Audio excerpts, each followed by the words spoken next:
You already know what time it is. Welcome back in to the NFL with AJL. We are live here on a Tuesday evening. You could have been anywhere else, but you're locked in with us on YouTube, Facebook, wherever you're catching the live stream at. First and foremost, want to make sure all the ladies and the mothers out there had an amazing Mother's Day this past Sunday. Were able to rejoice with your family, bring everyone close, and it's always a good holiday to celebrate, and we got to let the ladies know that they are always appreciated. Episode 23 is alive and well, like I mentioned. Make sure you like the stream, subscribe on YouTube, wherever you're at, however you're supporting on social media. I always greatly appreciate it. You know the QR code in the corner of the screen will give you every bit of content, every bit of podcast clips, podcast episodes. Get at us on social, engage. We love getting at you guys. We're breaking down the entire NFL schedule tonight. We got a little NFL trade going on. Tom Brady's getting back into the league, but you'll have to know and wait if it's going to be a player, if it's going to be a partial owner. And then we're talking about rookie quarterbacks. Now that NFL is scheduled out, should they start? Should they sit? But like I mentioned with episode 23, we love bringing on guests whenever we can. So I've got Bryson Carver from the Carving It Up podcast. If you guys saw me on the Grid Network for the NFL show, he was the man with the plan running it. What's up, dude? Good to have you in. What's up, man? Appreciate you having me on. Very, very excited to talk NFL football, especially after the schedule just came out. You mentioned the draft. This is kind of like the prime of the offseason, if you really think about it. Yeah, we wait so long. It's like Super Bowl finishes. We all have our arguments about what-if teams, and then boom, combine draft is coming up. So knew you had the attitude, knew you had the energy to bring it tonight, and we're going to jump right into it with the folks. As we know, the NFL schedule did drop, and kind of like we did superlatives with the NFL draft, we're going to go through a couple parts here, kind of get a deep dive on the NFL schedule. Make sure y'all hop in the chat for episode 23. We'll start off with you, man. We got revenge games, maybe some players playing some old teams. Maybe we got a Super Bowl rematch, a big game rematch from last year. Give me some of the best revenge games that you're looking forward to now that the NFL schedule is officially out for the fans. The one that jumped out at me right off the bat was the Super Bowl rematch. Talking about the Monday Night Football game, obviously Eagles-Chiefs. That game's going to be played in Kansas City. You want to talk about some sort of revenge type feel for Philadelphia. The energy in Arrowhead, I think, is going to be off the chains for that game. Certainly will be the most exciting game that weekend. I'm also looking at Cowboys 49ers in week 5 in San Francisco. San Francisco is a team that could get off to a potentially rough start. If you look at their early schedule, is it Sam Darnold at quarterback? Is it Trey Lance at quarterback? Still kind of waiting to see what the status is of Brock Purdy. Those two, I think, stuck out right at the top of my head. You could also look at Eagles, 49ers as well. Bengals, Chiefs, which is going to be on New Year's Eve, if I'm not mistaken, or day before New Year's Eve. So there's some good ones on the schedule this year, especially too. I thought the Bills Chiefs is a fascinating matchup as well. We sort of forgot about that with how Buffalo kind of finished last season and Kansas City winning the Super Bowl. But every time Mahomes and Allen are in the same building, it's usually fireworks. So there's some good ones on the schedule this year for sure. No question about it. You talk about Mahomes and Allen getting in there, and anytime you can have a quarterback matchup, anytime you can have a rivalry, any sort of matchup on the slate, and let alone it be a revenge game along with all that tied in, you're definitely going to see some great things there. Michael Darby wants to know, since you're the first time on the show, man, I don't even think I know. What team are you a fan of? It's to be determined. It's funny. There's on a pause there. He's like, all right, first time on the show. I got to be careful. How do I answer this? So, Michael, I appreciate the question. So, for 5 years, from 2015 to October of 2020, I was a big Dallas Cowboys fan. And before that, or simultaneously, really, I was a huge Dak Prescott fan. I'm an SEC guy. I'm a Tennessee Vols fan, but I watched Dak a lot at Mississippi State. Love what the kid was made of. Loved, his big game energy. And so, when he was drafted by the Cowboys, I'm like, oh my gosh, this is like a match made in heaven for me as a fan. And then the Jerry Jones contract thing plays out. Dak doesn't get his deal, hurts his ankle. And it's that point I was like, okay, I'm out. And so then I just became a strictly Dak supporter. But then after last season, I was like, you know what? Supporting Dak, which I will continue to do, by the way. I got a freaking bobblehead over my shoulder here of Mr. Prescott. My thing was, if I have to support Dak, that also means simultaneously supporting the Cowboys, and considering the front office's history of not exactly putting together championship rosters or really even making the effort to do so. I was like, I need a team that I can fully commit to. So I've been doing this thing on my show since about that time for 3 months. figuring out, okay, which one am I going to do? I started with like 8 teams, and I narrowed it down to 2. And it's the 49ers and it's the Steelers. 2 organizations, winning histories. Front offices was really the thing for me, going from Dallas to either of those 2. And I will have to tell you, Adam, and I told the Can Fan guys, the Cowboys Can Fan guys, shout out to them on the grid, 2 weeks ago. The decision has been made. I'm taking my talents too. Not announcing now. I'm going to announce on my show, but the decision has been made, and I feel good about it. There we go. Hey, I got to say, I got a lot of respect for you, man. First time being on the show. You're like, look, I'm in the middle of a transition to, and I'm sure some people might jump out, oh, bandwagon, this, that, and the third. Hey, it don't matter. Like you just asked me before we got on. I'm from Georgia.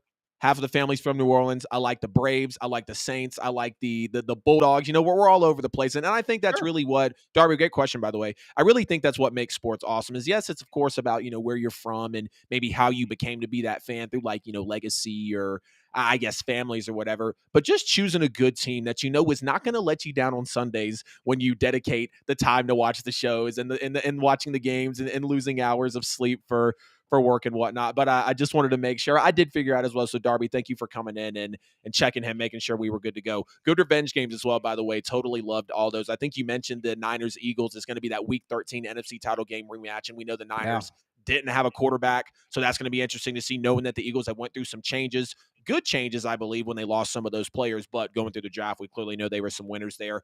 Colts at Panthers Week 9. This is going to be a big revenge game. Frank Reich, of course, used to be with the Indianapolis Colts, now the head coach for the Carolina Panthers. You're also going to see Anthony Richardson potentially in Week 9. He could be starting by this point. Bryce Young more than likely still going to be the starter at this point, so that's going to be a great quarterback matchup and a head coach going back home.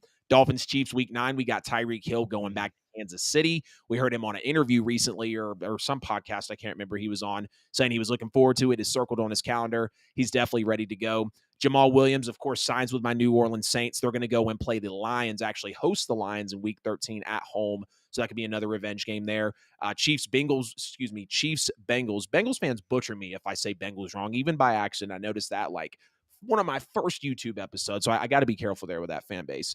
Chiefs-Bengals Week 17, another AFC title game rematch. We've seen this the last couple years. Like you mentioned, whenever Allen and Mahomes are in a building, it's going to draw eyes. So whenever you've got Joe Burrow, whenever you've got Patrick Mahomes, really the first and second best quarterbacks in the league, you're going to draw eyes as well. You went over the Super Bowl rematch, and one that some people, I don't know if a lot are looking at, we got Week 5, the Green Bay Packers and the Las Vegas Raiders. This will be Devontae Adams' first time going back to Green Bay, knowing that, kind of having the mindset of, all right, they didn't want to pay me. They shipped me out. Then I go and play with Josh McDaniels, my former college quarterback. Derek Carr's there for me. That was a big selling point. Now he's with the New Orleans Saints. Darren Waller's gone. So Devontae Adams could be good and pissed off by the time he gets to Week 5. Y'all get in the chat, though. Let me know what you think about the revenge games we just laid out here on the show. Now, we love to talk about Primetime. And, man, when I was looking through Monday Night Football, Thursday Night Football, Sunday Night Football, and we'll get to all those, saw a lot of great matchups. Not a ton of duds where I was going to be like, okay, definitely turning the channel on that one. We'll start with Monday Night Football, though. Give me your best or some of your best Monday Night Football games. I think the Super Bowl rematch is unquestionably the best, but I think opening Monday night as well, you get Aaron Rodgers' debut against the Buffalo Bills. I mean, and this is an interesting year for Buffalo, because I feel like this team has the potential to maybe take a step back a little bit. Obviously, losing Brian Dable last year, we saw the effect that had on Josh Allen. You lose Leslie Frazier, their defensive coordinator, which I think is a really sneaky underrated loss. It was a huge loss, and especially losing some pieces on the defensive side. So whether or not that Allen can have sort of a bounce back year. Again, this is a Jets defense that was among one of the 5 best in the NFL, so that could be fascinating. Then you have Aaron Rodgers, I shouldn't say new offensive coordinator. Listen, Hackett was his offensive coordinator in Green Bay. He just didn't call plays. So you have that aspect of it.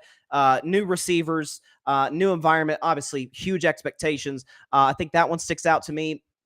I'm forgetting. It seemed like might have been a Steelers-Browns on there, if I'm not mistaken. Obviously Pittsburgh coming off of a 4-game winning streak to close last season. I think Cleveland has the potential to be sneaky good with Deshaun Watson having a full year of the offseason.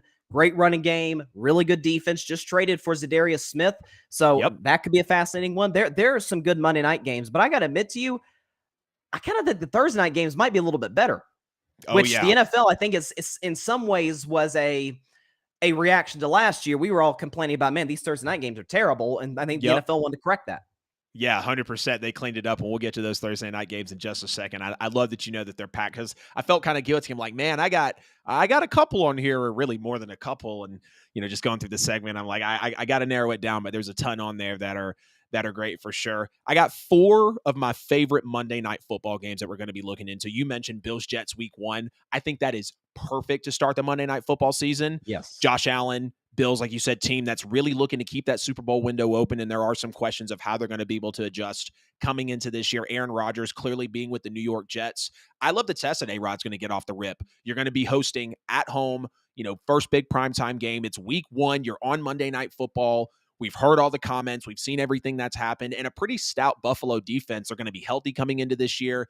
Definitely going to be a test for A-Rod, and I think will set the tone on really a lot of the speculation and just monocle, maybe in a fair or unfair way, that we're going to be looking at with Aaron Rodgers and the Jets. The Broncos and the Bills in week 10. I love that you allude to Cleveland being sneaky good. I believe they can be a very good team next year. People forget about Deshaun Watson. Ooh, almost knocked my water over. That would have been horrible. People forget about Deshaun Watson. You look at the front 7 as they trade for Z Smith. They keep bringing in more players.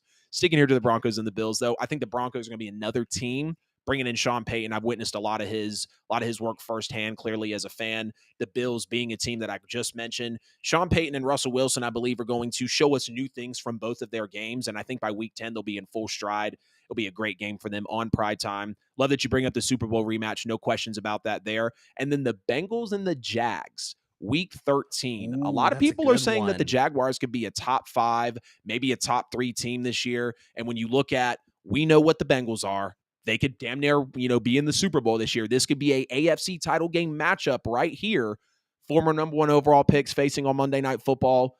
Absolutely love to see it. But let's go on and get into Thursday night football games. I know you said the slate was loaded. I'm glad Amazon and really the league heard our complaints. Give me some of your best ones there on Thursday night. Lions Packers week 4 sticks out right off the bat. You have 2, you got a Detroit team who I've been on the record. I said on our guy Ryan Flowers show. I know you had Ryan on recently on your show. He was part of our draft show. I've said on his show, I've said on my show. You heard it here first, ladies and gentlemen. The Detroit Lions will be in the NFC Championship game. Okay, I'm just letting everybody know right off the bat that that's going to be the case. You've got obviously Green Bay, Jordan Love by week 4. Are we going to see kind of what he's going to evolve into? Because look, this is his 4th year in the NFL. 3 years backing up Aaron Rodgers, very similar to how Rodgers backed up Favre for 3 years. Got Matt LaFleur. You got some of the good young weapons they got there. Christian Watson, Romeo Doubs. I thought they had an okay draft on the opposite side of the ball. Still a good offensive line. I think that's a fascinating game. I also think looking down the road, Broncos Chiefs in week 6. Obviously, Denver hasn't beaten Kansas City since, gosh, I remember this game. Remember the week 2 2015 game where there was a fumble by Jamal Charles and Denver picked up and scored? Haven't beaten them since that point. Wow. And obviously Mahomes has never lost to the Denver Broncos at all. Has an impeccable record in the in the AFC West. Looking forward to week 10, Panthers Bears. You got Bryce Young versus Justin Fields. That's another young quarterback matchup potentially. Again, Fields is another guy kind of like Love where, okay, this is year 3. They put some weapons around you. They had an okay draft. I kind of like the coaching staff. It's a weak division and a Carolina team that's in rebuild. Like, what will he be by that point? Will he be more developed as a pure thrower from the pocket? And will they look to utilize his legs more? So there's some good ones, much better than there were on the schedule a year ago. I remember there was about 3 or 4 straight games where it's like, okay, I'm talking about this on my show because it's the only thing that's on. Okay, if this were on Sunday, there's no way that this game's coming up on my show. But no, I thought the NFL did a fantastic job. Also think, wasn't there a Seahawks Cowboys game as well that I thought was fascinating? So I mean, I'm just looking down the schedule. Chargers, Raiders, which they played a classic a couple of years ago. Your Saints and the Rams. I think the Rams are due for a bounce back year. So there are some really good Thursday night games on this schedule for sure. 100%. You definitely cannot discount it at all. Broncos Chiefs, you mentioned week 6. That was the first one that jumped off to me. Again, you're going to have Russell Wilson, Patrick Mahomes, Andy Reid, Sean Payton. Going to be a true just duel of big offensive players and offensive masterminds. And again, week 6, I'm glad this is one of those matchups we're going to see later on in the year. I hate when we see, like, imagine if we saw like Chiefs Eagles week 1 last year. Like, Yeah. maybe no one would have bid on that for being okay. That's going to be the two teams at the end of the year. But you get 4 to 6 weeks into the season, I feel like you can start to separate the contenders from the pretenders. Kind of start to realize who's going to be the big teams in the NFL, who's going to be the people that are going to be being talked about on the shows and whatnot. Broncos Chiefs, though, week 6, going to love to see that. You mentioned Panthers Bears, week 10, going to be another awesome one. Bryce Young and Justin Fields, two guys that one went number 1 overall. Justin Fields could have went number 1 overall as well if it wasn't for Trevor Lawrence. Two teams that are in interesting situations as well in terms of roster, in terms of coaching, kind of their expectations coming into this year. You look at really week 10 through week 13. Week 10 was just Panthers at Bears. Next week, week 11, Bengals, Ravens. If Lamar is going to be able to stay healthy, we know what the Bengals are. Dolphins, Jets, week 12. The Dolphins are going to be a little interesting. I want to buy in so badly on the Dolphins because they take one of my favorite running backs in Devon Achane, who's got a lot of speed. They've got the cheetah in Tyreek Hill, who just had a career year. Jalen Waddle. If they get it right with Tua, and or if Tua is able to stay healthy this year, it's not going to be a shock if the Dolphins in the AFC title game, because we saw them in multiple times last year. They can score with the best of teams. Now, I get it, Tua might not have been playing the best against superior competition, but this is the offseason to be able to rebuild for that. I know there was a lot of that went probably into his preparation, knowing what he went through last year. And again, the Jets, we know the entire offseason they've had. Being in week 12 gives them some time to get into everything. Eagles, Cowboys, you mentioned in week 13. And then the Jets really got some good primetime love this year. I love seeing that the NFL knew how much of a debacle almost it was with Aaron Rodgers, whether he was or wasn't going to leave the Packers. The Jets got their fair share of primetime games. They got their big games. They got their, Monday, Thursday, Sunday night. And here's another one again with the Browns. I love that you mentioned the Browns earlier in the show. Jets are going to be there to square off with them. So definitely a loaded Thursday night football slate. Now let's get into Sunday night football. Schedule's looking okay. I love the NFL kickoff game, but I'll let you take the floor here. Give me some of those best games from Sunday night.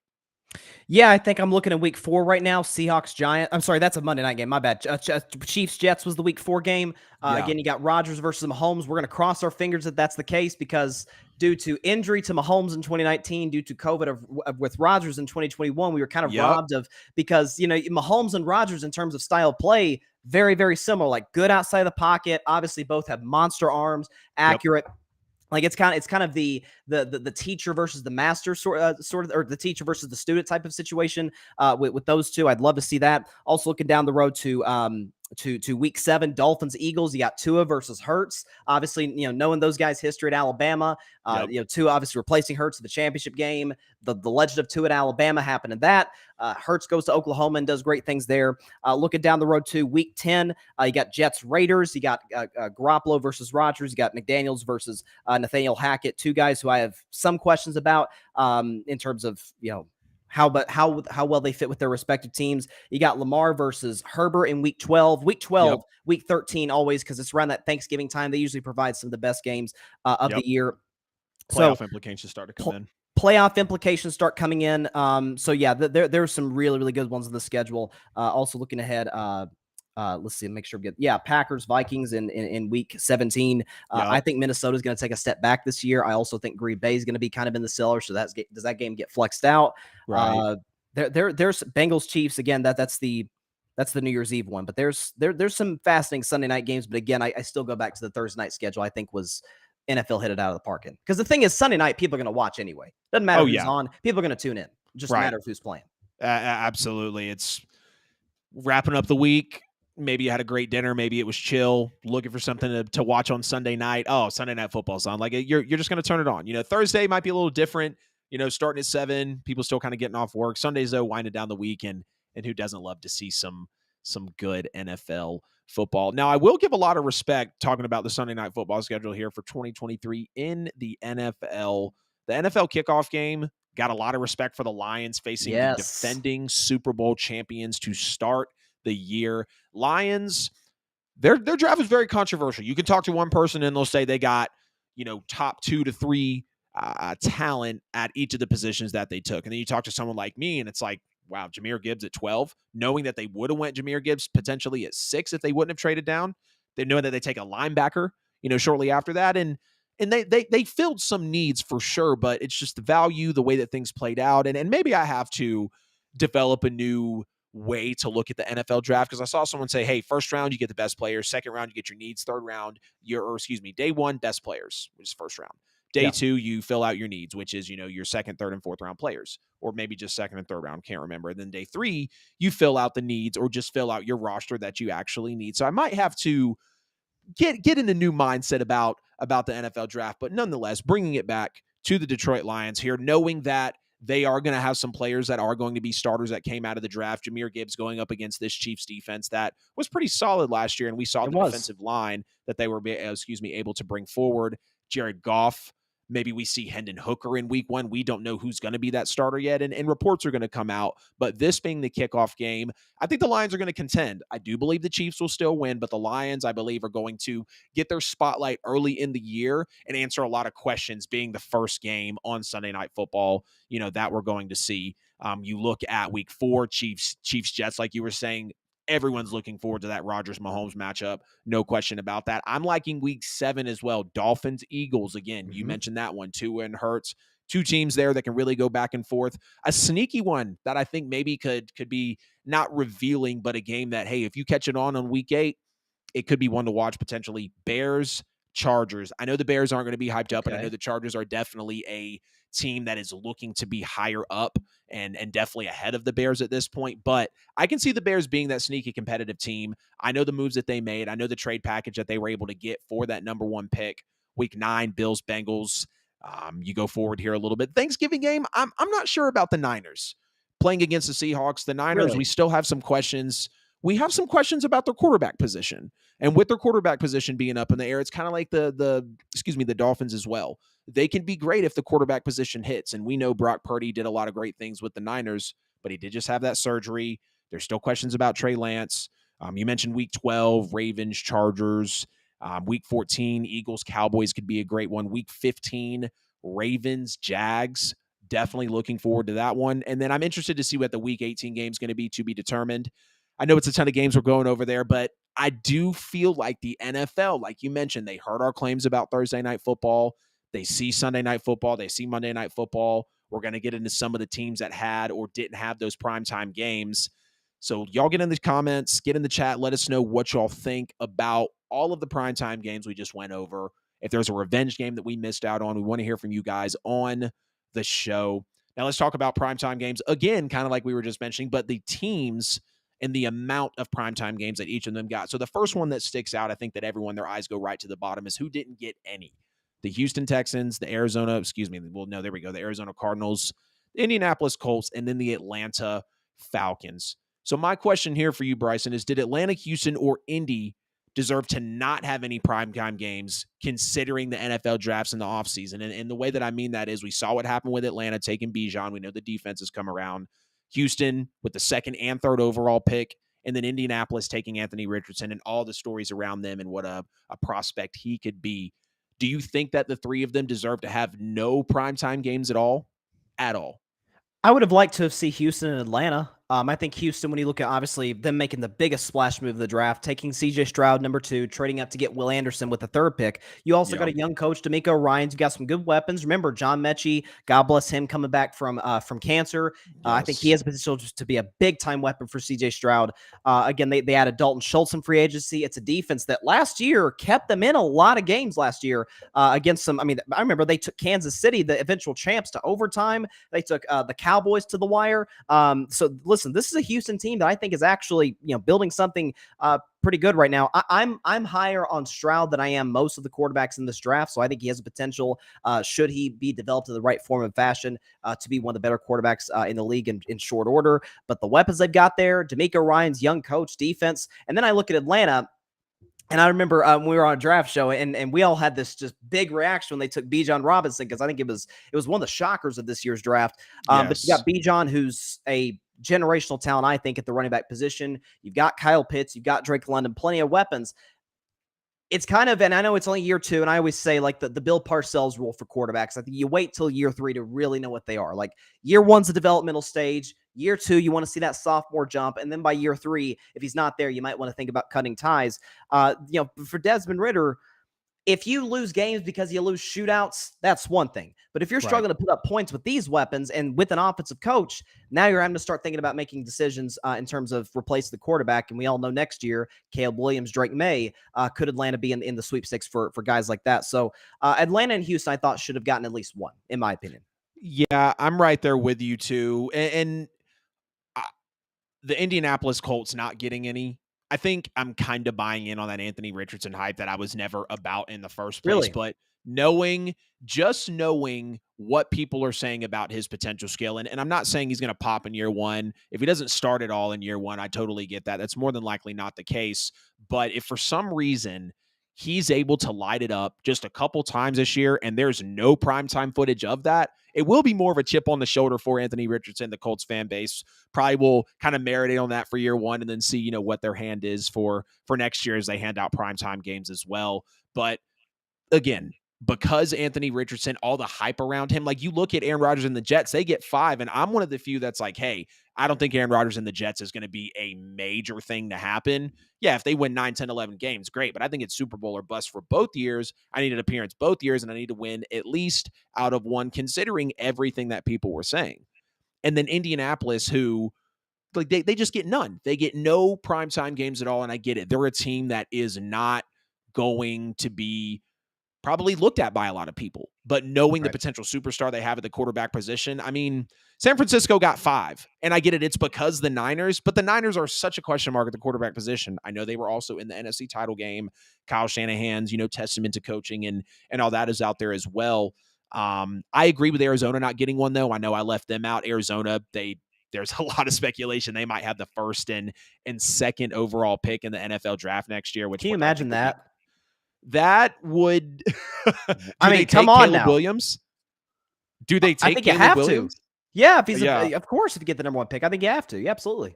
Yeah, you take Caleb Williams and Marvin Harrison 1 and 2 overall and Oh then my just gosh. totally screw up the rest of the NFL draft. I'm hoping it doesn't play out like that, but either way it does, we know we'll be there. We'll be breaking it down because we love the NFL and especially what they bring on draft night. Now, the Chargers have 6 primetime games. I get Kansas City. They just won the Super Bowl. They have Mahomes. Buffalo maybe shouldn't have 6 because Buffalo is that team with a Super Bowl window that's still, half open, half closed. Dallas, it's America's team. I'm not even going to question that. They've got the Right. money behind it. But the Chargers having 6 primetime games, do you think that maybe the schedulers are trying to tell us something? I've been a Chargers stan for the last few years. Love Justin Herbert. He's at the mercy of injuries and bad coaching right now. Do you think that the Chargers with 6 primetime games is kind of something to look at?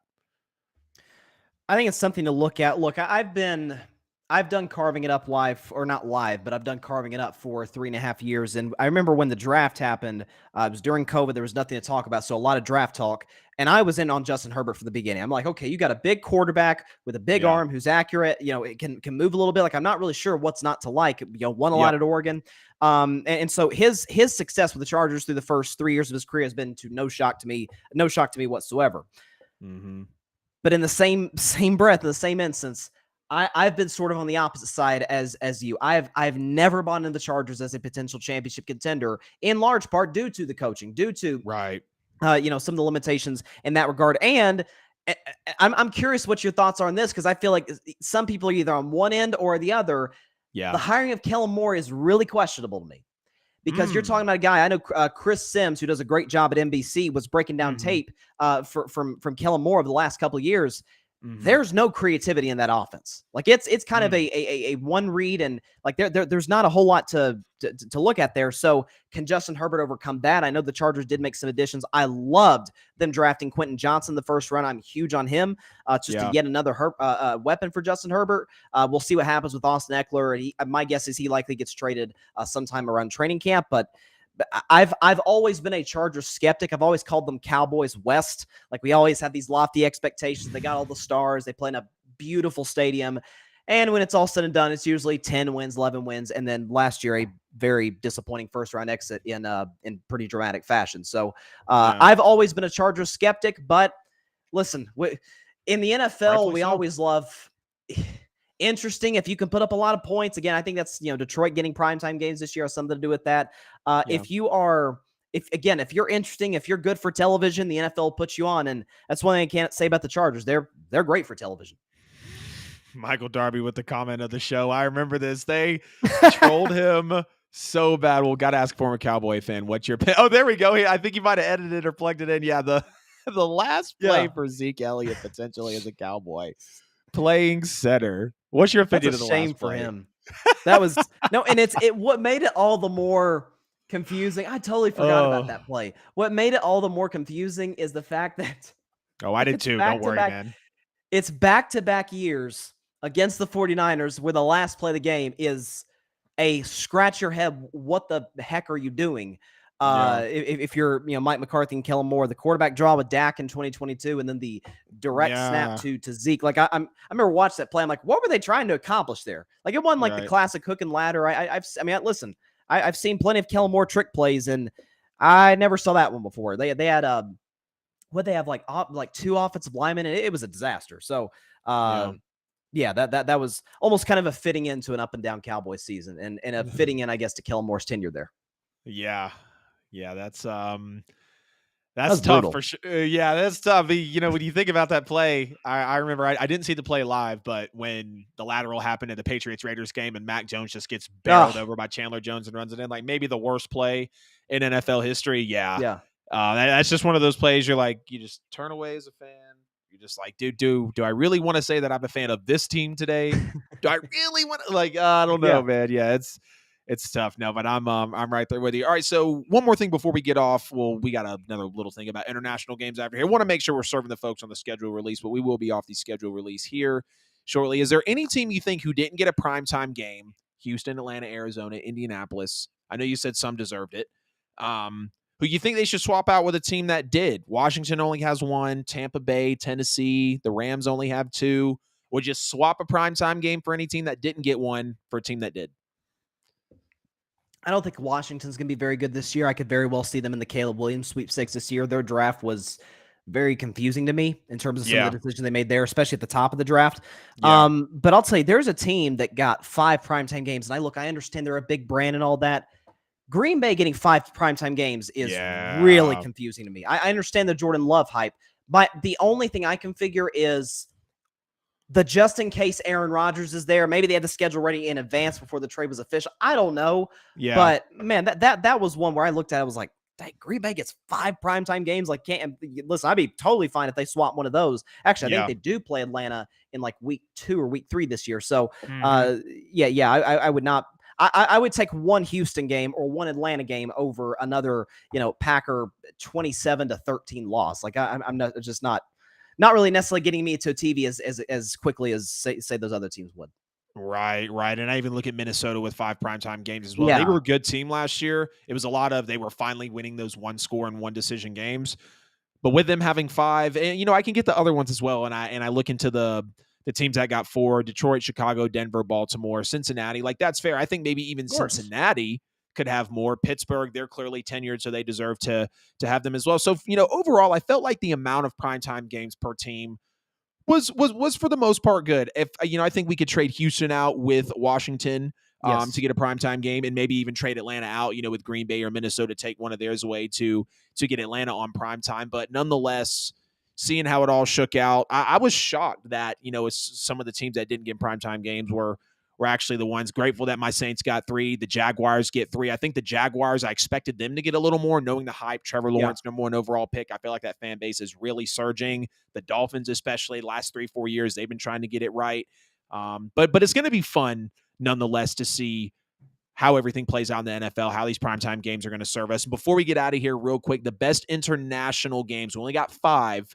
Falcons at Jags, Jags at Bills, Ravens and Titans, Dolphins and Chiefs, Colts and Patriots. You might have it pulled up on your end, but just to let the people know, do you have a best international game now that we've got 5 of them overseas this year?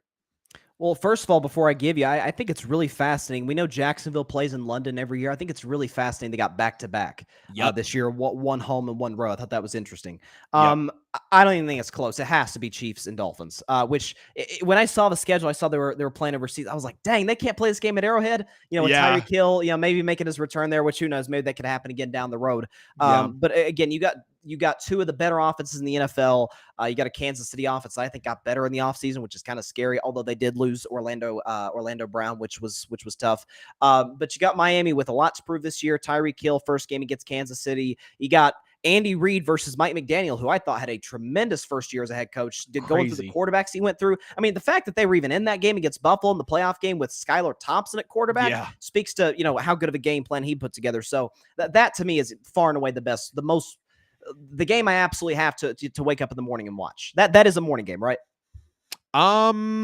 I'm not sure. I know it's week 9. You talk about Dolphins Chiefs? Check. Yeah, Dolphins Chiefs. Let me check that real quick. Yeah, I know it's week 9, November 5th. They're playing in Frankfurt. It is a morning game, yes. Heck yeah. What was it going to be like, 9:30, 9:15? 9:30 a.m., yep, Eastern. Oh, man, I'm there, dude. I'm so there to watch Tyreek Hill be there against that Kansas City team. And again, I love that it's week 9. That's my favorite thing is when you get good matchups later in the year, you just get to see it through a different lens better.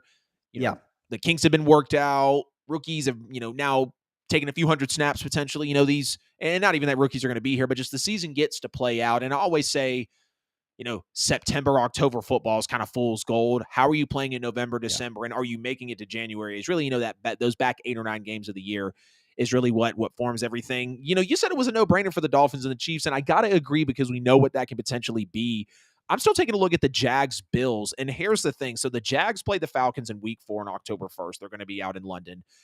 Wembley Stadium, though, and then they switch stadiums, go over to the Tottenham Hotspur Stadium, which is also in London. They're going to play the Bills the following week. I think this is going to be a game that the Jaguars are going to have an upper hand on, and this could be a game for Buffalo that they're going to look back and be like, damn, early in the year, week 5, can we really even say right now that the Bills are far and away, the better team than the Jags right now? Just I think Jacksonville's better. I think Jacksonville's better today. I really do. There you go. And that's a totally fair claim to put out there. I would probably saying it now. I would say Jacksonville as well, at least offensively. Some might call me crazy. We've seen Josh Allen step back a little bit.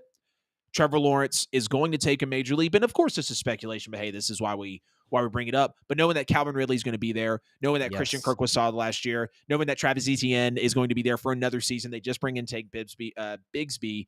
Jags were one of my biggest winners from the draft. I think the Jags are going to have the upper hand just playing in London the week before, different stadium, but they're already going to have been on their flight. They're probably just going to spend the week out there, maybe even go a little early just to really get acclimated, So I think the Jags-Bills is going to be a great one. But the best, I got to agree with you, man, Dolphins and Kansas City Chiefs. Whew, about a solid 35 minutes there on the 2023 NFL schedule. But it was loaded, dude. It really was. Like I said, I loved when we saw all the primetime games. I love some of the revenge games. They definitely did it right with Thursday Night Football. We got a Black Friday game. There were no games that belonged. As well. Yeah, we had no games that belonged to any major network. Not everyone was guaranteed a primetime game. I mean, there were definitely some switch-ups. I think we have a triple header on Thanksgiving and Christmas. The NFL is just absolutely blessing us this year. But this is episode 23 of the NFL with AJL. Make sure you like the stream wherever you're at. Subscribe on YouTube. Get in the chat. We can see all y'all's comments. Love to get with you on the show. The QR code on Bryson's side of the screen will give you every bit of content for the show and podcast platforms. I'm here with Bryson tonight from the Carving It Up podcast. If you guys saw me live for the NFL draft, I was with those dudes over there having a great time. Make sure you get at him at Carving It Up podcast on all social. All the things you do here for the show that you're watching tonight, make sure you support Bryson as well. And as always, we are sponsored by Buy and Sell with AJL for all your worldwide professional real estate needs. Looking to buy a home, sell a home, or invest in real estate, make sure to get at them on social to get on their exclusive newsletter as well. Drop your email to get the actual real estate news from today's market. As much as it might seem scary or daunting to buy or sell, they will make sure to take care of you over there. And they just put some AI in their system. If you want to know an exact home's value, maybe it's a house that, like I've said before, you drove past it for 35 years and you just want to know how much that house might be. Maybe it's $2.9 million, but everyone thinks it's worth $800K. Drop your email, drop your address. You'll get all the things a seller or someone looking to get the knowledge on that property would need to know. Buy and Sell with AJL for all your worldwide professional real estate needs. Now, we've got talks of Tom Brady with the Raiders. And when I first read it, I was like, oh, here he goes. Because, he was in the interview and, hey, would you rule out coming to play for the Dolphins? Oh, well, I've got a lot of good friends in Miami. But now this is official.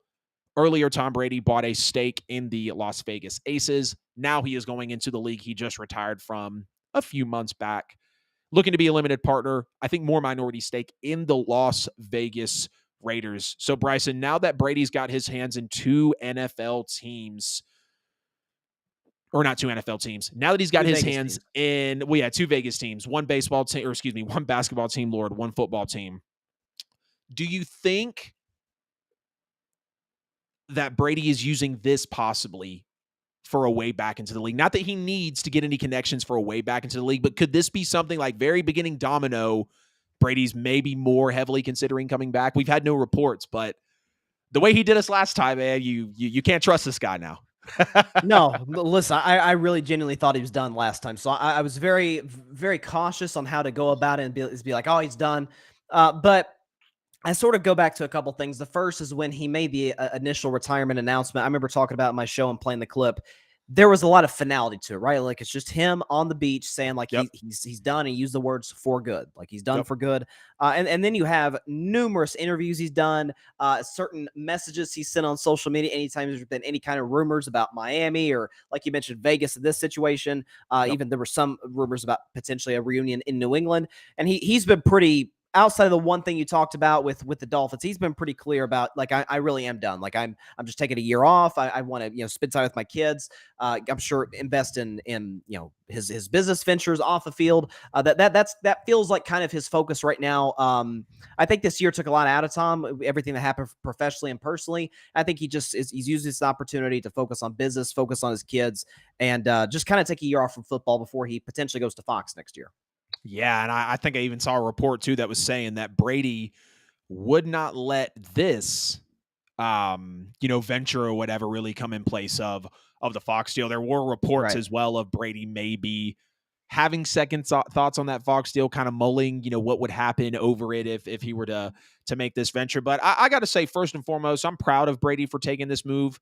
This is something probably a lot of people knew that he was going to do. And this is one of the things I love about sports is we know that, as the game is played, it can relate to relationships and how you can rely on people. But seeing people, because in my opinion, all professional athletes are entrepreneurs. You're going out, you're building a brand off of your, physical abilities in your body, going to play for a team that you get an agent for to go under contract with. So when that whole phase is over with and the physical abilities are done, you're Tom Brady, you're 45, you're LeBron after year 27 or whatever, right? What is it going to be like for them to transition into this next phase of business, essentially? We saw Kobe do it, God rest his soul, becoming one of the best to do it off the court. We saw what he was on the court, the detail that has now respectfully been taken over by, I think Peyton Manning's done it. I think Kyrie's done it a time or two, when they talk about the basketball study clips. We've seen Michael Jordan clearly. I think he was in talks or rumors to sell, the Charlotte team, which he wasn't necessarily, or is it? No, he actually already did. Well, it's already up, but he was selling the Charlotte Hornets. Yeah. Right. So, we've got those things that happen, but we know Jordan still makes, 8-9 figures a year off his shoe deal. So knowing that Brady, he's got the TB12 brand, he's got the supplements, is now moving into this sports franchise investor. It doesn't put him in a new realm, but I'm excited to see the reputation and just overall how he is going to establish himself off the field. And I really think, again, when you look at the Tiger Woods and then and how LeBron's already established it, and Kobe, God rest his soul, and Michael Jordan, I think Tom Brady, knowing the status that he had, knowing how successful he was, and just the winning mentality in the NFL, believe he could get on the status of like a Mark Wahlberg, maybe a Rock, Dwayne The Rock Johnson, in just terms of how he carries himself and moves in the business life.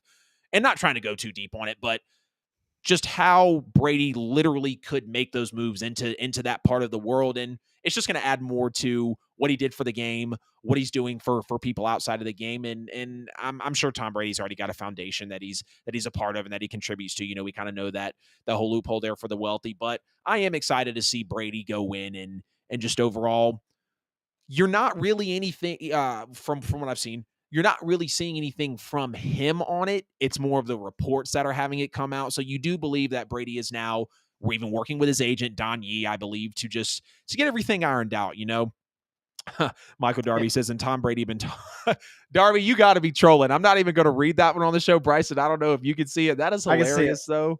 Tom Brady talking with somebody. Who knows? Oh, that would man. be interesting. Don't But I'll know if tell you that would. something too. Something too you brought. Something too you brought up. You were talking about Brady and off the field, and I've compared him to, uh, or at least post retirement. I think he's going to have a post retirement that's going to look a lot like Kobe's in terms of the the Yes. same work ethic, the same aggressiveness that he brought on the field. Why on Yep. earth would we think that's going to change whatsoever off the Right. field in terms of his business? Like you mentioned, every athlete individually is a business. Like they, Yep.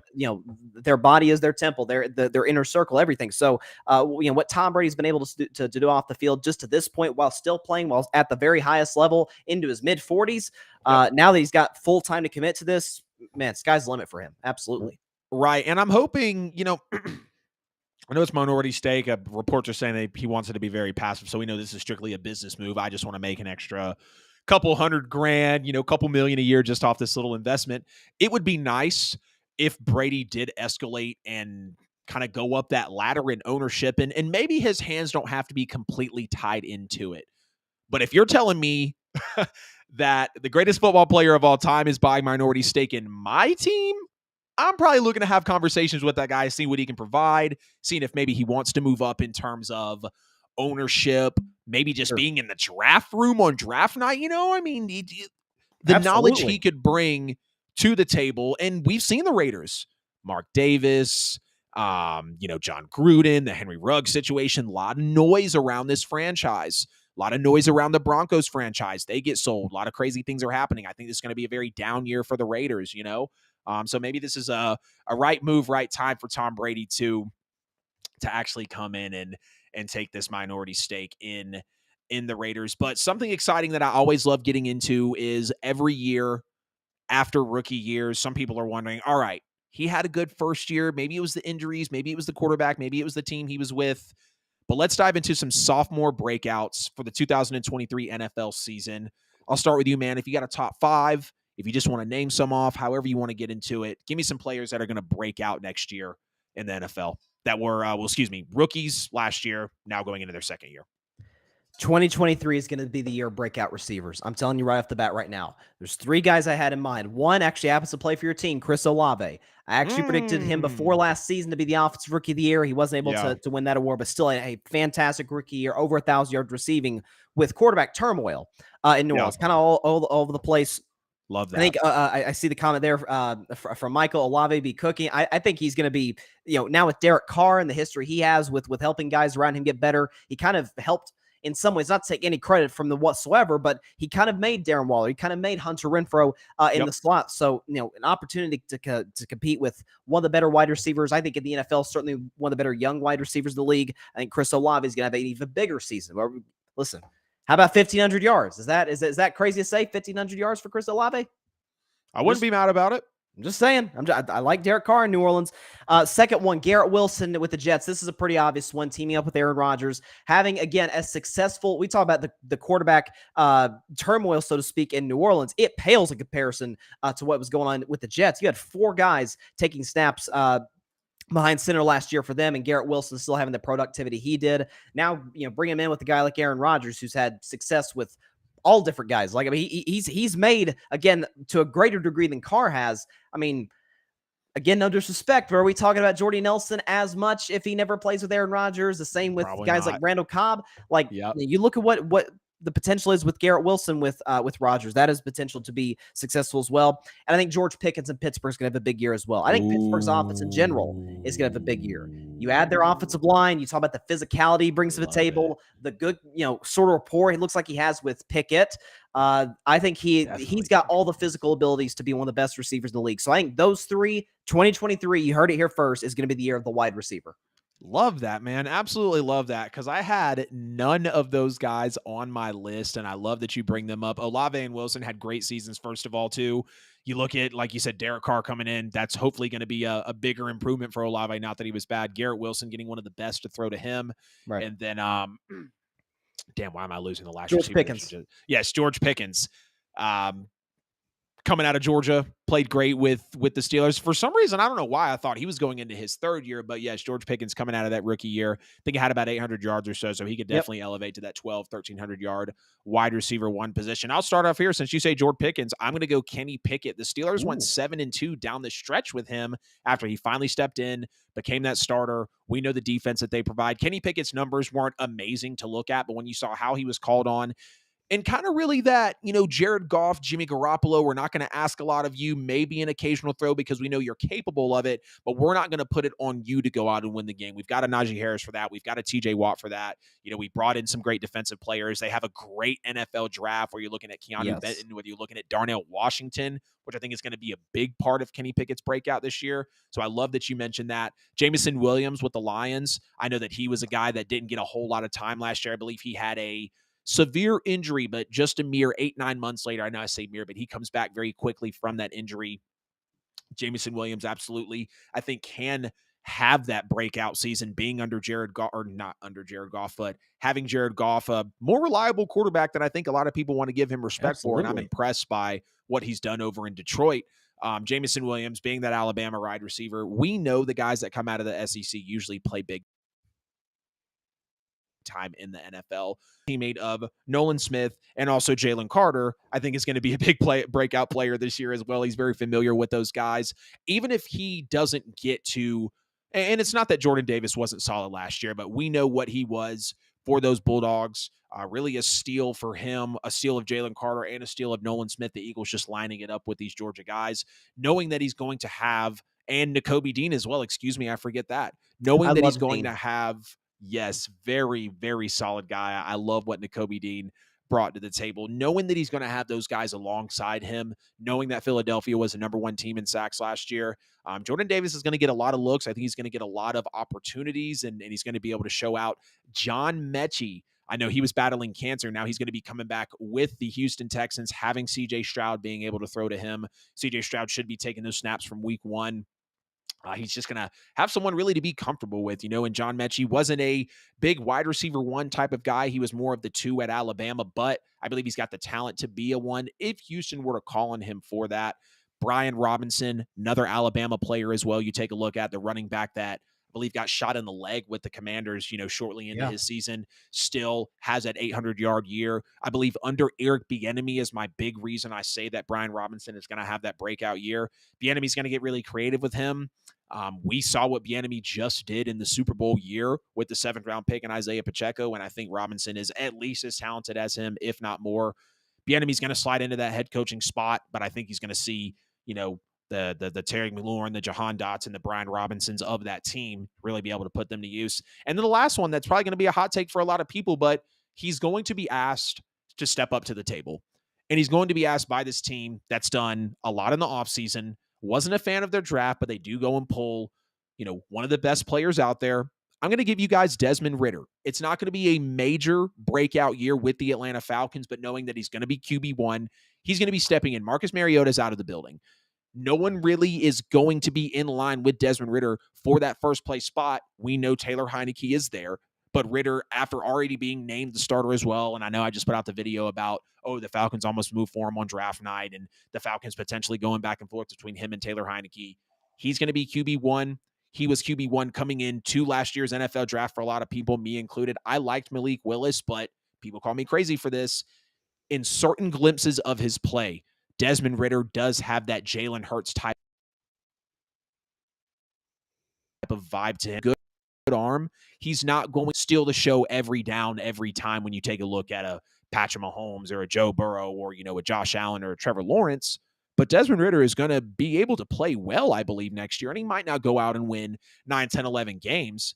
But knowing what the Falcons were, knowing the minimal role, essentially, that he's had so far with the Falcons, having the Kyle Pitts, having the Drake London, having the Bijan Robinson full disposal for that entire 17 games that he's going to be starting in the regular season, I think Desmond Ridder is a guy that people are going to be keeping an eye on him. I think he could be one of those when he does start to move up in this season and pop.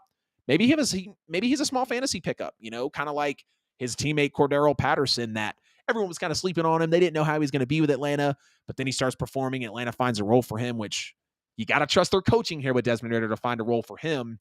But I believe that could be a breakout player. But y'all get in the chat, get in the comments, let us know if you have any other breakout players coming into 2023, a guy that was a rookie last year stepping into their second NFL season. And we mentioned this trade earlier, so we're going to keep the topics rolling right along as the Vikings, in kind of a shocking move, trade Zadarius Smith to the Browns. It was originally reported for 2 fifth-rounders. Now apparently it is an equivalent to just a 4th-round pick.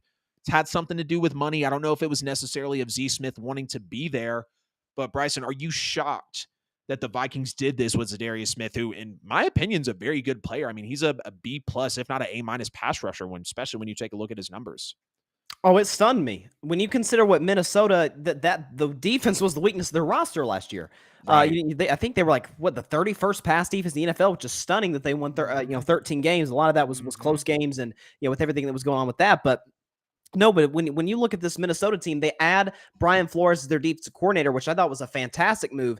And now you trade away one of your better pass rushers for, like you said, now a 4th-round pick. And the thing that people got to realize with draft picks are unknown commodities. Like, I understand if it's the first pick or if it's a top 5, top 10 pick, but overwhelmingly, when we're talking about draft picks, especially if it's a 4th-rounder, you don't know what that guy's going to be. Like, you don't know who that's going to be for another, 11 months. And then you're trading again, all I can figure, as you mentioned, it's got to be something involving his contract. But again, this is a double-digit sack guy, a guy who had, some big-time years in, I think it was Baltimore and then Green Bay, then Minnesota.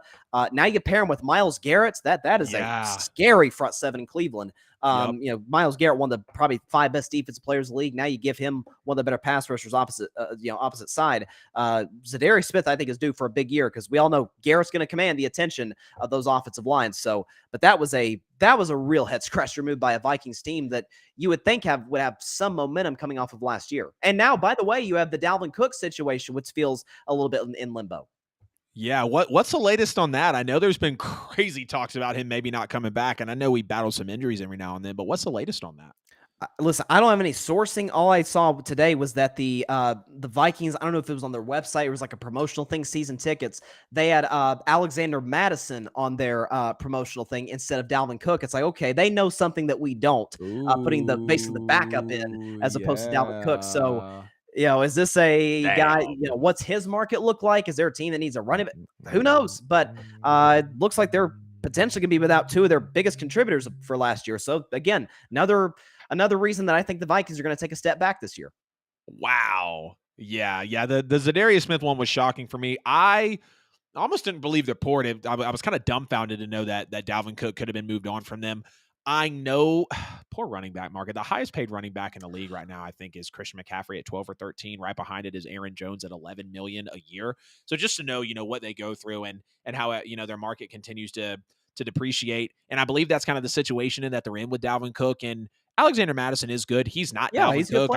I believe on any given day, Dalvin Cook is one of the few players in the league that can change a game when he touches the football. And I believe he's an elite running back. Not I believe, I know he's an elite running back, and we've all seen what he can do. So for them to know that, Adam Thielen left, who at one point was the best wide receiver in the NFL. Yeah.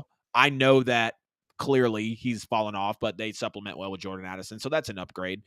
I love that they get TJ Hawkinson from the Lions. I was kind of confused there. But then you send out Zadarius Smith, who we'll, get in a little more about him in a second. And then you also are, Lord, man, I'm just fumbling over these players right now. And then you have the speculation of Dalvin Cook as well, potentially getting out of the building. And I hate to see it for a Vikings team that, just a couple years back, their roster was loaded. The only question mark was quarterback, but Kirk can perform, and unfortunately, I know due to experience in some of those big games.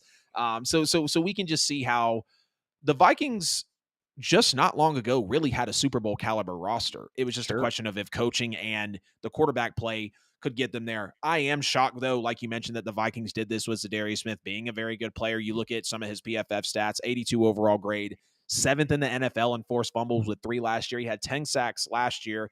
And outside of 2021, he's averaged 12 sacks a season for the last 3 years. I believe he dealt with that injury last year. He had 10 sacks last year. I think 13 and a half the year before, and maybe 12 and a half the year before that. So he's put in his time and definitely knows how to perform in this league. But the Browns continue to beef up that defense. I love the front 7. And you look at some of their stats last year, 20th in points per game and defensive rush yards per game. They were 5th in pass yards per game, but about middle of the pack in total yards per game.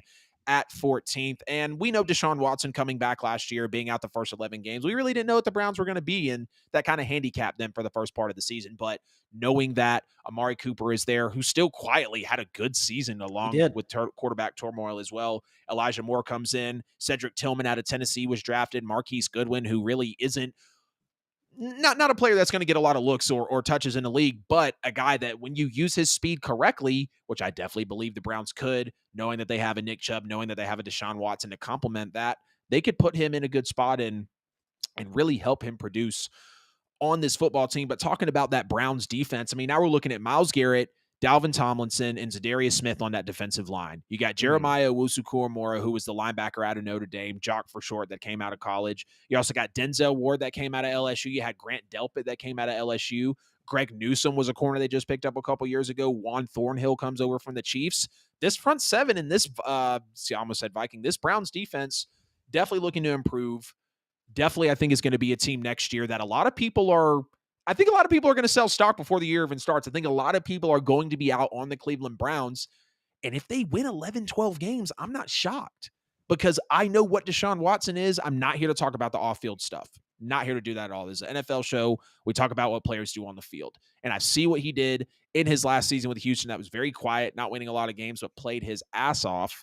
And then he comes in for the Browns and has an okay year considering he misses the first 11 games of the season. But y'all get in the comments as always. Get in the chat. Let us know. What are your thoughts on Zadarius Smith to the Browns?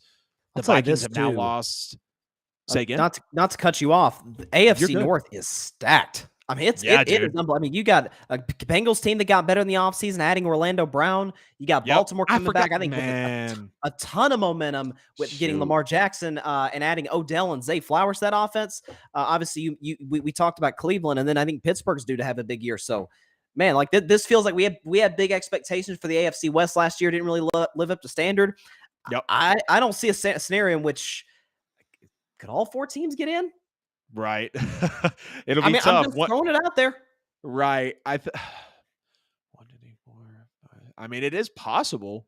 All four teams would have to be so good, and the other divisions I think would have to be so bad, or the cards would just have to fall that way with the win-loss records. But yeah, that's one thing. So you say, just kind of piggyback off that, you say the AFC North, talking about it being loaded. I love that it's got the kind of shakeup that it has and just the players that are coming back into that division. Lamar is signed. The Steelers are going to be looking to surge up. The Browns, I think, could, if the Browns are the best team in that division, best team in that division next year behind the Bengals, I'm not shocked. I mean, I'm not, I see what they're presenting over there. NFC South gets a shakeup. Derek Carr is QB. The Falcons built up their defensive roster. The Panthers drafted Bryce Young, and kind of a snooze fest with the Bucs. So, excuse me, I didn't mean the NFC South. Scratch that. The AFC South. Jaguars with the former number 1 overall pick. Anthony Richardson comes into the number 4 overall pick from this year. CJ Stroud at the number 2 overall pick this year. And then you have the Titans that take Will Levis, So it's a bunch of quarterback shakeup, and there's a couple of holes in each division. Really hoping that the AFC West next year is going to be a lot more promising and exciting than what people saw with that. But look out for Sean Payton and those Broncos. This is episode 23 of the NFL with AJL. I'm here with Bryson Carver from the Carving It Up podcast. Make sure you check us both out on social media at the NFL with AJL, at Carving It Up podcast. Follow us, subscribe, engage however you like on social. We love building a community, getting at you guys. Please like the stream wherever you're at, whether you're on Facebook, YouTube, Twitter, or Twitch. Subscribe on YouTube. You guys have been doing great with that. The QR code on Bryson's side of the screen or my name right here will give you every bit of content that we've got. If you can't find us on social, you're simply not looking hard enough. And we're going to go ahead and spill into the last segment of the show here before we get out of episode 23. This is not a fantasy segment for everyone looking at the lower third below. This is simply discussing if, now with the NFL schedule being out, if the NFL quarterbacks that were taken that were really discussed to actually have a job potentially at some point this year. We're not talking about the Jake Hanners of the Saints or the Dorian Thompson-Robinsons of the Browns. We're talking about the quarterbacks that were, like I said, potentially could have a starting job this year or going to see time on the field this year. So start or sit for week 1 for rookie quarterbacks looking at the NFL schedule. And if not in week 1, what week should they start? So we'll start with Bryce Young, the number 1 overall pick. We saw the haul that the Panthers gave up for him. Is he starting or sitting for week 1? And you can even be the GM if you want to go deep here, man. Up to you. I think it's got to be week 1. I know they brought in Andy Dalton this offseason, which I thought was a solid pickup. Great veteran to really help mentor Bryce, although they are kind of different players. Right. I think Bryce has to start week 1. Number 1 overall pick. You mentioned what the Panthers gave up in a massive haul with Chicago to get that first pick. He's kind of a plug and play guy right now. Like you talk about some of the weapons they've got, again, I think him pairing up with Frank Reich, whatever Bryce Young is going to be in the NFL, and I'm a little more skeptical just due to the size, but you know that Frank Reich is a guy that's going to get the absolute best out of him. And so, I think Bryce is absolutely starting week 1. I'm right there with you. You talk about his size, man. Did you see? It scares me. So this is when it really scared me.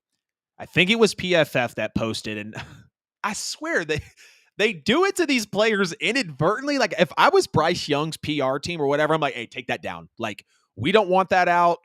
You're talking about my first snap at practice. I'm literally going 25%, hell, maybe 5%. The way it's just kind of lollygagging and going across the field. I get it. It's an end around, practice handoff.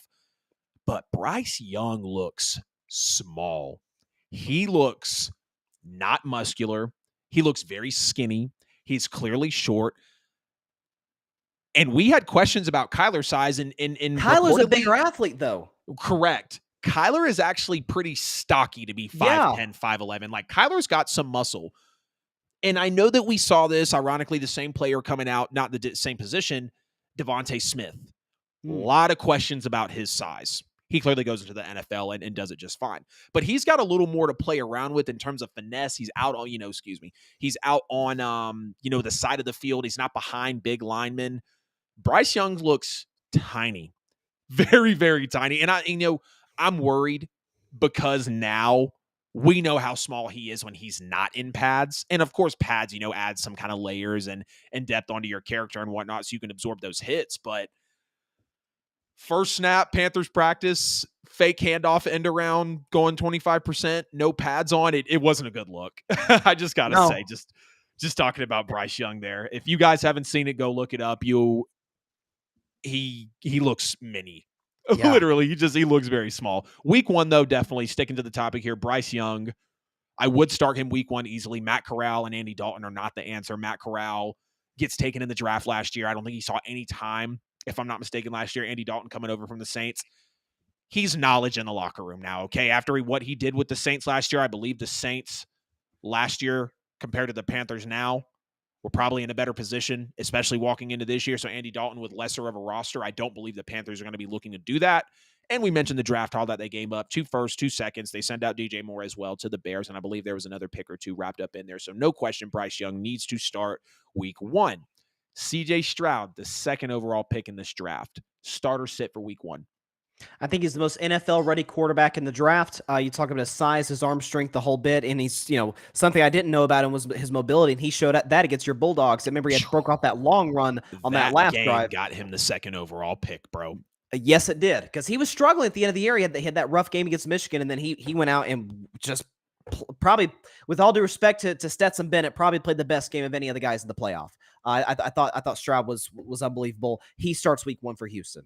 Listen, this is a Texas team. We weren't quite sure. We thought they were going to take Stroud number 2, but then there were some reports like we weren't sure. They take him. They're clearly all in on him. Again, obviously they take Will Anderson with the 3rd overall pick, but they've got weapons. He is a plug and play guy right now. He's the most NFL ready quarterback in this draft. To me, this is the easiest one. He starts week 1.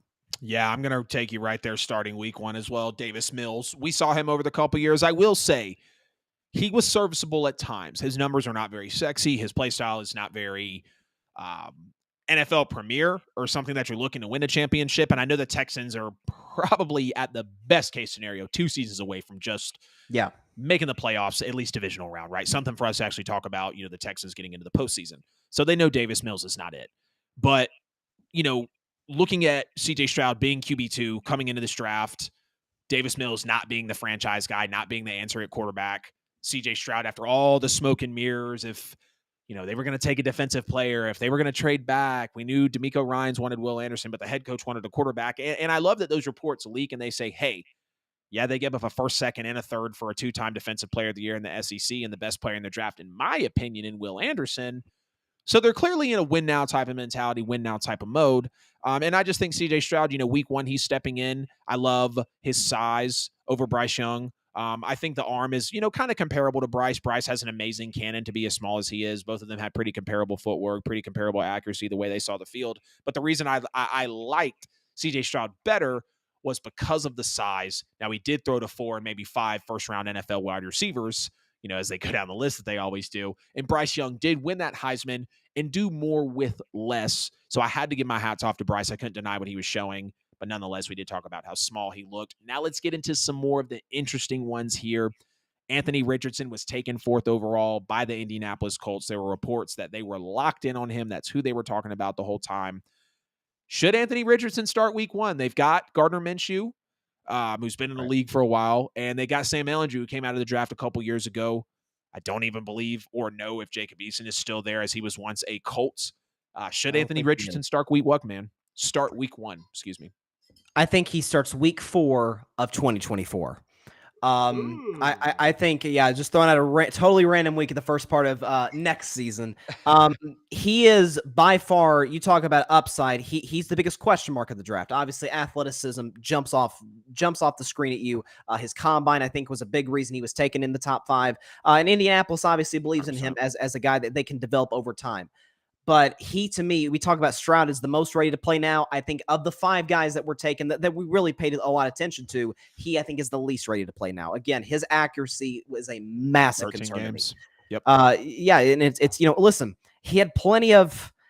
I'm not going to sit here and act like Florida's roster was loaded, but that's an SEC roster. Like I always say the SEC is minor league to the NFL. Like we talk about the talent. 100%. Those dudes come out of the league ready to play. And I listen, and something else I do not believe in when people say, "Oh, this guy's a winner." Well, duh, he played at Ohio State, he played at Alabama. I'd hope he wins. But I blue chip think program like that exactly. But you go 6-6, and it's like, you kind of worry about that. So I think he starts next year. They go ahead and go with Gardner Minshew right now. He's a veteran. Just get him through the season, see what they got in terms of the other young talent they got there, see what they got in the coaching staff, and then go ahead and bring him in next year. Give him this full season, the next off season, and then have him ready to go.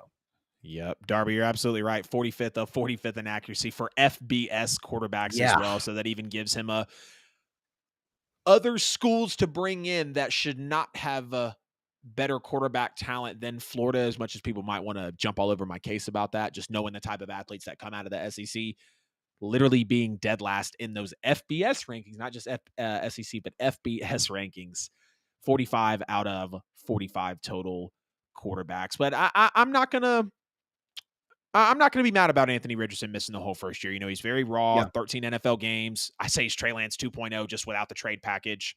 Trey Lance was even kind of worse. He hadn't played in a year and then got to the league. At least Anthony Richardson is a little more recent, 13 games at Florida. That's the only experience he's got under his belt. He's played against those Georgia teams. He's played against those Tennessee teams, in his time that he had last year. But if Anthony Richardson were to take a snap under quarterback or start in any week, I got to say it's any time after week 3. And you look at the Colts, They have the 4th easiest schedule this year.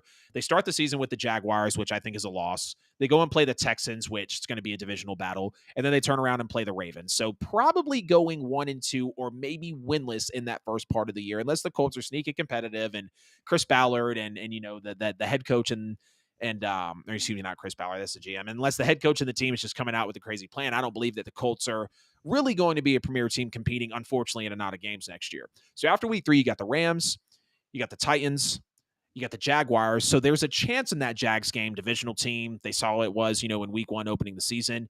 And then they've got a Browns team, which could be a question mark for some. I think they're going to be solid. So if he starts, you give him a little bit of that warm up between the Rams. I don't think they're going to be solid between the Titans. I feel the same way about them. Divisional game as well. Jaguars could be tough. Browns, maybe they found a stride. After that, you have the Saints, which I'm always going to say my team is going to win. Don't even at me about that. Panthers, Patriots, Bucks after the Saints. So maybe you start them after the Saints game, because after the Saints, you have Panthers, Patriots, Bucks, Titans. Then you get backed up with the Bengals just to turn around and hit the Steelers, the Falcons, the Raiders, and the Texans to end the year. Again, fourth easiest schedule for the Colts. So I'm saying if Anthony Richardson does play, start him after week 3 or start him after week 8 against the Saints, because he's going to have, again, Panthers, Patriots, Bucks, Titans. A little bit of a month run, 4-week stretch, roughly a month there of a run for Anthony Richardson to basically be able to gain his bearings. Now, Will Levis, drafted by the Detroit Lions. Not Detroit Lions. Jesus Christ. Tennessee Titans, looking ahead to Hendon Hooker. Drafted by the Tennessee Titans. Ryan Tannehill is there in the building. What do you feel about Will Levis here? Drafted on day 2. Should he start week 1? Well, first of all, that was absolutely the biggest shock of the first round in terms of guys that fell. I remember we were on our on the draft show, and we're just like, man, like this, like what is going on right now? Like he just keeps slipping and slipping. They kept showing the draft room. He's looking more and more antsy. Yep. I'm looking at the Titans schedule right now, and I'm seeing right off the bat, they've got some brutal defenses. You got the Saints, got the Chargers, the Browns, the Bengals.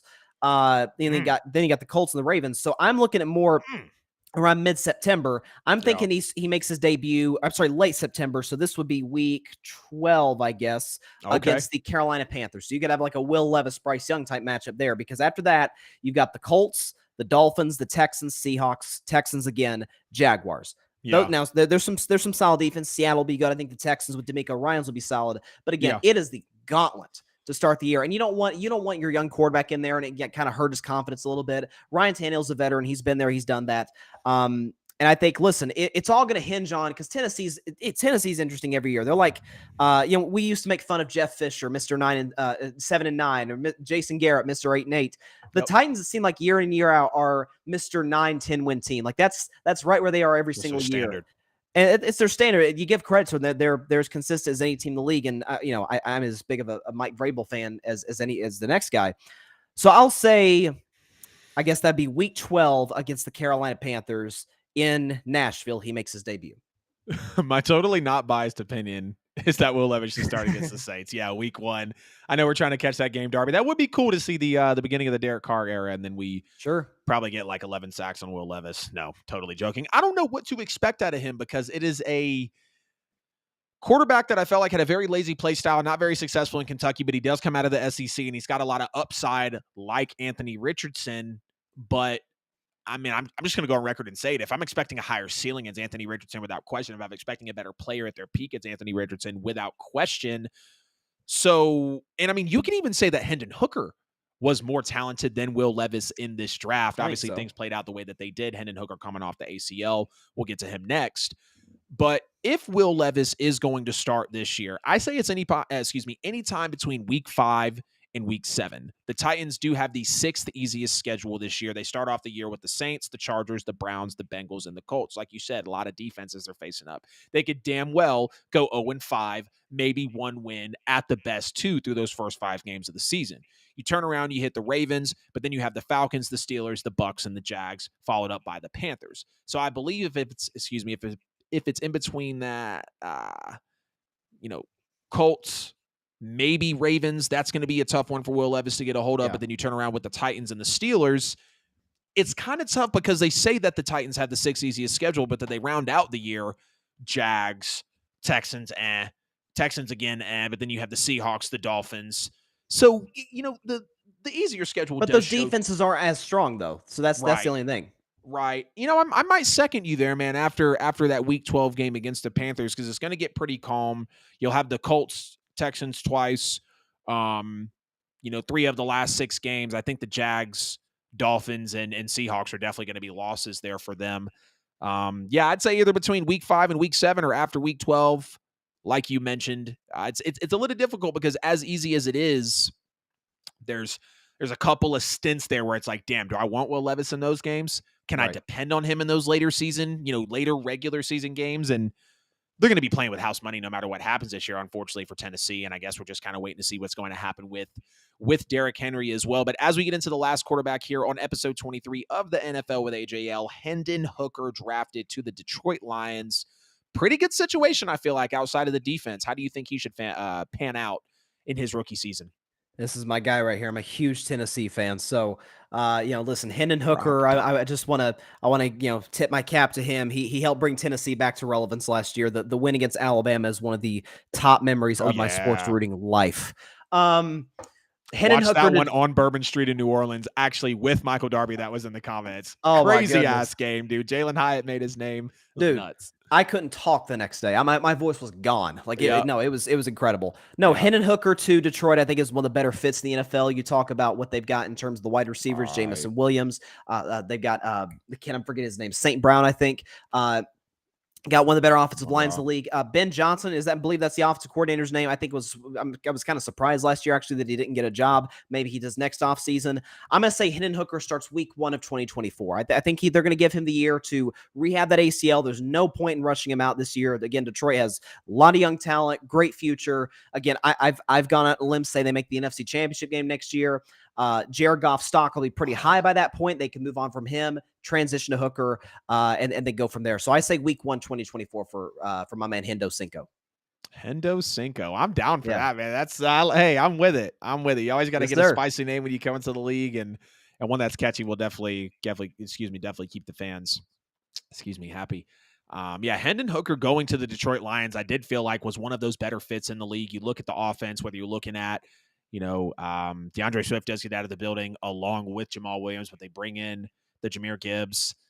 Jamison Williams is going to be there. I hate that TJ Hawkinson did leave, but he is now with the Vikings. And you look at how the offense was able to operate and just realistically everything that's going to be at his disposal, whether it's this year and he gets a chance to start, whether it's next year. I see what you're meaning by the week 1 of 2024 next year, because the defense was literally just the worst in the league. I didn't necessarily like their draft. I think it should have been double defensive linemen in the first round, considering where they were. And of course we can play semantics all day, but knowing that, Jalen Carter and Nolan Smith could have been at their disposal, and maybe I'm a little prisoner of the moment because the Eagles pulled both of those guys. But knowing that Detroit picked twice in the first round, just like a Seahawks, just like a team that I was just talking about. Help Saints, me. Lions. Lions. No, it was Eagles. Dang. Oh yeah, Philly. Yeah, totally forgetting. Yeah, the Eagles that picked twice. So I say all that to say, as much as I veered off, not to confuse anyone, the defense will need to be better for Hendon Hooker for me to feel comfortable for him actually, getting his first start.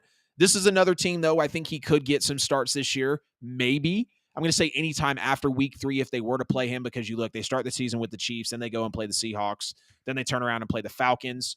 But after the Falcons, it's the Packers, the Lions, the Bucks, then you back up to the Ravens, just to turn around to go with the Raiders, Chargers, and then Bears. So Lions are going to have a little bit of an easier schedule as well. But, I'm with you. There's nothing broken, I guess, about Jared Goff right now. He's played very well in his 2 seasons with the Lions. I was very impressed at what he was actually able to do, in lieu of that Matthew Stafford trade. A lot of people were down on him. A lot of people just weren't really believing in what he was going to do. But last year, 4,400 yards, 29 touchdowns, 7 picks. That was really on par with the year where they go to the Super Bowl, 32 touchdowns, 12 interceptions. Passer rating was roughly the same, and passer yards were also the same too. I do like a lot of what Hendon Hooker brings to the table, whether it's the mobility, whether it's the fact that he can be a playmaker. The pocket presence and kind of his statue type characteristics could definitely be better, but being in the NFL, getting his snaps, a lot like the Colts, said, Anthony Richardson is going to get better by playing. That could be an instance with Hendon Hooker. Knowing that he's coming off the ACL, I do agree. It's not a rush for him to get in. Jared Goff is just fine. I believe that that's Jared Goff's team right now, and just knowing what's going to play out with Detroit.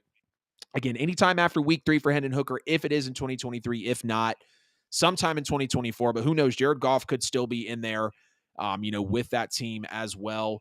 But, man, I appreciate you so much for coming on the show tonight. Episode 23. I'm going to hit this outro music, and then we'll go ahead and get out of here, bro. Yes, sir. I appreciate you.